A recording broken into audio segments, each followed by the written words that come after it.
হঠাৎ করেই রাজধানীতে আইনশৃঙ্খলা বাহিনীর যেন একটা পরিস্থিতি সেটা কিন্তু আরো জোরদার করা হয়েছে এবং আরো কঠোর অবস্থায় যাচ্ছে সরকার। আইনশৃঙ্খলা বাহিনীকে নির্দেশ দেওয়া হয়েছে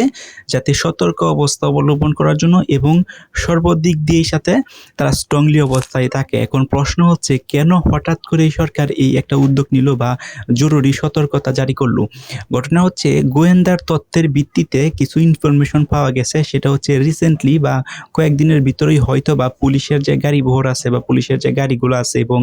সার্বিক বাংলাদেশের যে আইন শৃঙ্খলা বাহিনীর যে গাড়িগুলো আছে সেগুলোর উপর একটা বড় ধরনের হামলার একটা সংখ্যা বা একটা চক্র হামলা করার সিদ্ধান্ত নিচ্ছে, এরকম একটা গোয়েন্দা তথ্য কিন্তু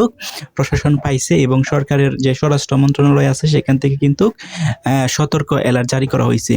এবং রিসেন্টলি বাংলাদেশে যে ঘটনাগুলো ঘটতেছে, যেমন ধরেন এনসিপি যে তাদের যে এনসিপির উপরে যে তাদেরকে হামলা করা হয়েছে এবং এনসিপিও যে উল্টা হামলা করা হয়েছে এবং হচ্ছে ছাত্রদল এবং বিএনপি এনসিপি ওভারঅল সব বিষয় যদি আমরা একটু চিন্তা করে দেখি তাহলে কিন্তু বর্তমানে বাংলাদেশের যে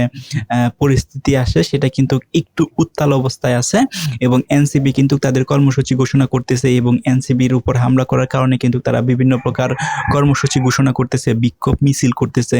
এবং এই সুযোগটা কাজে লেগে অন্য কোনো একটা চক্র হয়তো বা এনসিপি বা অন্য কোনো রাজনৈতিক দল বা যে কোনো কেউ হোক না কেন পুলিশের যে গাড়ি শৃঙ্খল বা আইন শৃঙ্খলা বাহিনীর যে গাড়িগুলো আছে সেগুলোর উপরে হামলা করার কিন্তু একটা ব্যাপক গোয়েন্দার যে তথ্য আছে সেটা কিন্তু বের হয়ে আসছে এবং সেই তথ্যটা স্বরাষ্ট্র মন্ত্রণালয়কে জানানো হয়েছে এবং স্বরাষ্ট্র মন্ত্রণালয় বিষয়টা খতিয়ে দেখার পর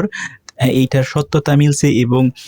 পুলিশ বাহিনী সহ বাংলাদেশের যে আইন শৃঙ্খলা বাহিনী আছে তাদেরকে সর্বোচ্চ অবস্থা অবলম্বন করার জন্য জরুরি সতর্কবার্তা জারি করে প্রজ্ঞাপন জারি করছে এবং তাদেরকে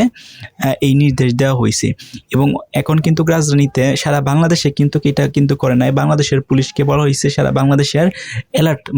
মানে হচ্ছে সতর্ক অবস্থায় থাকতো, বাট ইন্টার অফ ঢাকার শহরের ভিতরে কিন্তু মানে সর্বোচ্চ সতর্কতা বা সর্বোচ্চ যে নিরাপত্তা বলে সেটা কিন্তু অলরেডি জারি করা আছে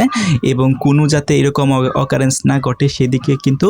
বারবার বিভিন্ন গোয়েন্দা বলেন, আইনশৃঙ্খলা বাহিনী, পুলিশ, র্যাব, বিজিবি এবং সেনাবাহিনী আদার্স যত আইনশৃঙ্খলা বাহিনী আছে সব আইনশৃঙ্খলা বাহিনীরা কিন্তু অলরেডি সতর্ক অবস্থায় থাকার কিন্তু একটা হচ্ছে পেট্রিক্স করতেছে এবং হচ্ছে অলরেডি আছে।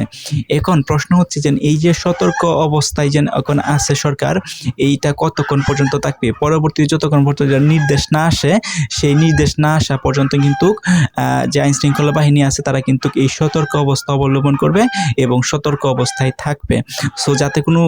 অকারেন্স না ঘটে সেটার কারণে কিন্তু এই নিরাপত্তাটা নেওয়া হয়েছে। কিন্তু শেখ হাসিনা বাংলাদেশে আসবে বা আওয়ামী লীগের কোনো কর্মসূচি ঘোষণা করবে বা যেহেতু হচ্ছে সামনে 15ই আগস্ট, এই ধরনের কোনো কিছু নিউজ কিন্তু এখন পর্যন্ত আসে নাই বা আওয়ামী লীগের পক্ষ থেকে কোনো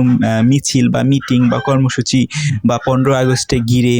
এই নিরাপত্তা কর্মসূচি সরকার নিচ্ছে, বিষয়টা কিন্তু এরকম না। শুধুমাত্র পুলিশের যে গাড়ি বহর আছে সেই পুলিশের গাড়ি বহরের মধ্যে যাতে কোনো হামলা না হয় এবং আইন শৃঙ্খলা বাহিনীর উপরে হামলার কিন্তু একটা সংজ্ঞা আছে,